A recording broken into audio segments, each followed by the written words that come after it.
अगर आप south America का मैप देखें तो एक बहुत ही अजीब शेप वाला कंट्री नजर आएगा और वो है चिली। ये अपने पड़ोसी मुल्कों की तरह बिल्कुल भी नहीं है। ना तो ये चौड़ा है और ना ही स्क्वायर या बैलेंस शेप में है। ये बहुत ही लंबा और पतला है। अब वैसे तो ये कोई बड़ा इंटरेस्टिंग जियोग्राफिकल फैक्ट लगता है, मगर चिली की इस शेप के पीछे एक बहुत गहरी कहानी है। ये कहानी है वॉर की, ज्योग्राफी की, ट्रेड की और सर्वाइवल की। बिकॉज चिली की ये शेप सिर्फ अनोखी ही नहीं है, बल्कि ये उसके लिए बहुत सी प्रॉब्लम्स भी क्रिएट करती है। चाहे नेचुरल डिजास्टर्स हों या सिक्योरिटी के मसाइल हों, चिली को बाकी मुल्कों की बनिस्बत बहुत ज्यादा काम करना पड़ता है। आज की वीडियो में हम ये देखेंगे कि चिली की इतनी अजीबोगरीब शेप क्यों है और कैसे ये शेप चिली के लिए प्रॉब्लम्स खड़ी करती है, और ये भी कि खराब ज्योग्राफी के बावजूद चिली कैसे सरवाइव कर रहा है। और हम सब के लिए इसमें एक बहुत खास लेसन भी है। अगर आप ऐसी ही ज्योग्राफी से रिलेटेड मैप एनिमेटेड वीडियोस पसंद करते हैं तो चैनल को सब्सक्राइब जरूर कर लें ताकि नई आने वाली वीडियोस की नोटिफिकेशंस आपको मिलती रहे।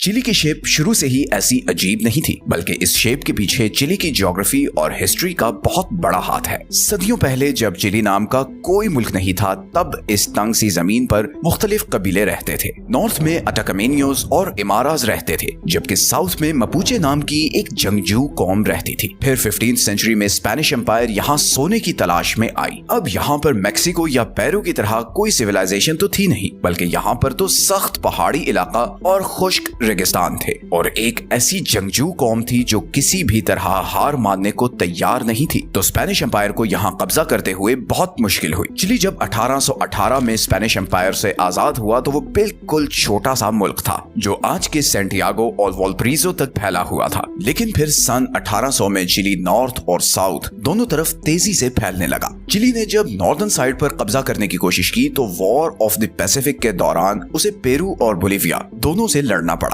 जब ये जंग खत्म हुई तो चिली ने बहुत सारे इलाके पर कब्जा कर लिया था, जबकि बोलिविया के हाथ से उसकी सारी कोस्ट लाइन निकल गई थी और वो एक लैंड लॉक्ड कंट्री बन चुका था। ये जीत चिली के लिए बहुत बड़ी थी, क्योंकि ना सिर्फ उसके कंट्रोल में बहुत से नेचुरल रिसोर्सेज आ गए थे, बल्कि उसका बॉर्डर 500 किलोमीटर तक आगे चला गया था, और यूं चिली और भी लंबा और पतला मुल्क बन गया था। इसी तरह इधर साउथ में चिली ने पैटागोनिया के एरिया को भी कंट्रोल करने की कोशिश शुरू कर दी। ये वो एरिया था जिसपे अर्जेंटीना भी नजरें गाड़े बैठा था। कई मौकों पर इन दोनों मुल्कों की आपस में वॉर होते होते बची, और फिर फाइनली बाउंड्री ट्रीटी ऑफ 1881 में चिली को सदर्न पैटागोनिया और स्ट्रेट ऑफ मैगेलन का कंट्रोल दे दिया गया। और इस तरह 20th सेंचुरी के शुरू में चिली एक बहुत ही लंबा कंट्री बन चुका था, जो नॉर्थ से साउथ तक 4200 किलोमीटर तक फैला हुआ था। मतलब इतना लंबा जितना पूरा अमेरिका एक से दूसरे कोने तक फैला हुआ है। चिली अब दुनिया का सबसे लंबा मुल्क बन चुका था, मगर इसकी लंबाई की वजह से बहुत सी प्रॉब्लम्स भी क्रिएट होने लगी। असल में मसला सिर्फ इसकी लंबाई नहीं है, बल्कि चिली दो चीजों के बीच बुरी तरह फंसा हुआ है। एक तरफ है पैसिफिक ओशन और दूसरी तरफ है Andes mountain range. Western side पर यह समुंदर इसे एक बड़ी कोस्ट लाइन तो देता है, मगर इसका मतलब ये भी है कि चिली इस तरफ और फैल नहीं सकता। इसी तरह ईस्टर्न साइड पर ये एंडीज माउंटेन रेंज है, जो किसी दीवार की तरह यहाँ मौजूद है।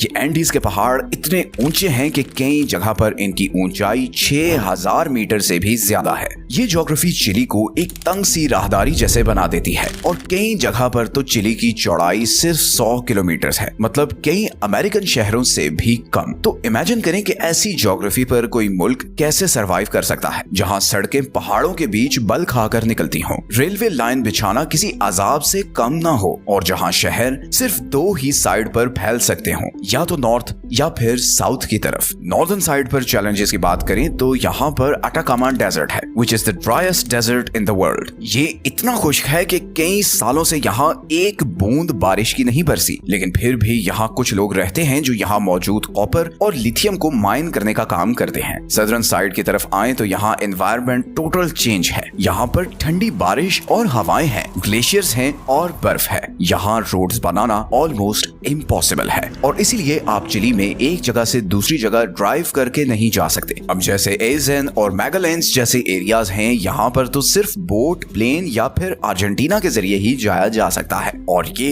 बिल्कुल हकीकत है। आज भी चिली में से बहुत से लोग चिली के सदर्न पार्ट्स में अर्जेंटीना के जरिए जाते हैं। मतलब उन्हें अपने ही मुल्क में जाने के लिए पहले दूसरे कंट्री में जाना पड़ता है। यही वजह है कि अगर कोई नेचुरल डिजास्टर आ जाए तो यहाँ रेस्क्यू ऑपरेशन कई दिन डिले होता है और इसी तरह यहाँ अगर कभी कोई बड़ा एक्सीडेंट हो जाए या आग लग जाए तो एड पहुंचाना बहुत मुश्किल होता है। तो जहाँ चिली की ज्योग्राफी उसे एक तरफ बहुत खूबसूरत और यूनिक बनाती है, वहीं वो उसके लिए बहुत ज्यादा प्रॉब्लम्स भी खड़ी करती है। लेकिन चिली की गवर्नमेंट ने कभी हार नहीं मानी है। उसने अपनी ज्योग्राफी की कमजोरियों से लड़ने के लिए बहुत स्मार्ट तरीके ढूंढ रखे हैं। असल में चिली के लिए सबसे बड़ा चैलेंज है नॉर्थ से लेकर साउथ तक अपने कंट्री को आपस में कनेक्टेड रखना। गवर्नमेंट ने नॉर्थ से साउथ तक रोड्स, हाईवेज और एयरपोर्ट्स बनाने की बहुत कोशिश की, मगर ज्योग्राफी ही ऐसी थी कि बहुत से प्रोजेक्ट्स पूरी तरह कंप्लीट नहीं हो सके। इन्हीं कोशिशों की सबसे बड़ी एग्जांपल है कैरेटेरा ऑस्ट्रल, या जिसे रूट 7 सदर्न हाईवे भी कहते हैं। ये प्रोजेक्ट 1970s में मिलिट्री डिक्टेटर ऑगुस्टो पिनोशे ने शुरू किया था और इसके पीछे मेन वजह नॉर्थ और साउथ को आपस में कनेक्ट करना नहीं, बल्कि ये डर था कि इस डिस्कनेक्शन की वजह से कोई बगावत ना हो जाए। और ये सड़क बनाना कोई आसान काम नहीं था। उसे घने जंगलात, खतरनाक पहाड़ों और तूफानी दरियाओं के बीच से गुजारा गया और आज 40 साल बाद भी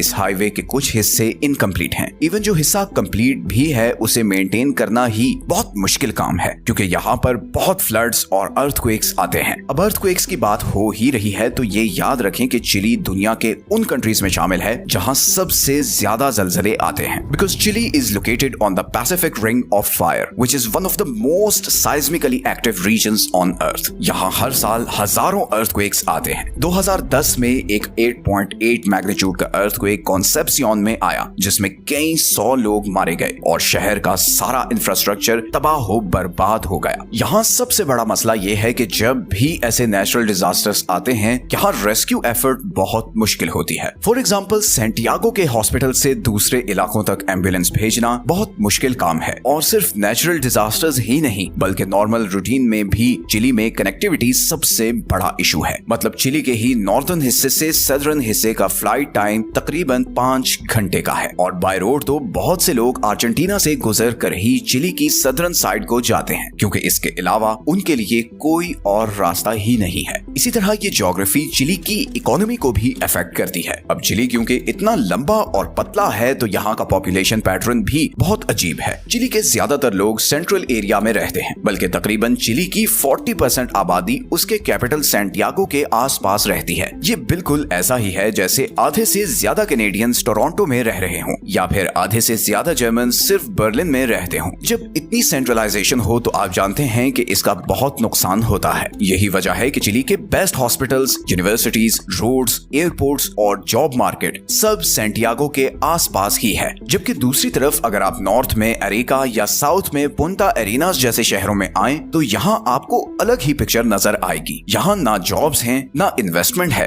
और ना ही इंफ्रास्ट्रक्चर है। अगर हम ट्रेड की बात करें तो चिली एक्सपोर्ट्स पर बहुत हेवीली डिपेंडेंट है और उसके जीडीपी का 30% एक्सपोर्ट से आता है। Chile copper, lithium, salmon fish और कुछ फ्रूट्स में दुनिया का टॉप प्रोड्यूसर भी है। लेकिन मसला फिर वही है कि इन चीजों को एक जगह से दूसरी जगह पहुंचाना बहुत मुश्किल होता है। इस लंबी शेप की वजह से एक जगह से दूसरी जगह चीजें पहुंचाते कई दिन लग जाते हैं। अब वैसे तो पूरे लैटिन अमेरिका में सबसे एडवांस्ड सी पोर्ट्स चिली के पास हैं, मगर एक्सपोर्ट्स के लिए उन तक पहुंचना भी मुश्किल होता है और मुल्क के डिफरेंट हिस्सों में बैठे एक्सपोर्टर्स को रोड, रेल, प्लेन या फिर शिप्स के जरिए अपनी चीजें पोर्ट्स तक पहुंचानी पड़ती हैं। इससे न सिर्फ कॉस्ट बढ़ जाती है बल्कि टाइम भी बहुत लगता है। अब गो कि चिली आज साउथ अमेरिका की सबसे स्टेबल और सक्सेसफुल इकोनॉमीज में से एक है, लेकिन इसकी ज्योग्राफी उसके लिए एक सर दर्द है और इसकी वजह से चिली को बाकी मुल्कों की बनिस्बत ज्यादा मेहनत और प्लानिंग करना पड़ती है। चिली को एक बात बहुत अच्छे से पता है कि उसकी शेप कभी नहीं बदल सकती। ना तो वो एंडीज माउंटेन रेंज को खत्म कर सकता है और ना ही पैसिफिक ओशन को हटा सकता है। तो उसके पास एक ही चॉइस बचती है और वो है अडॉप्ट प्राप्त करना, और चिली यही कर रहा है। चिली की गवर्नमेंट ने हाई स्पीड इंटरनेट और सैटेलाइट कनेक्टिविटी पर बहुत ज्यादा इन्वेस्ट किया है और यही वजह है कि आज चिली के 90% से ज्यादा लोगों को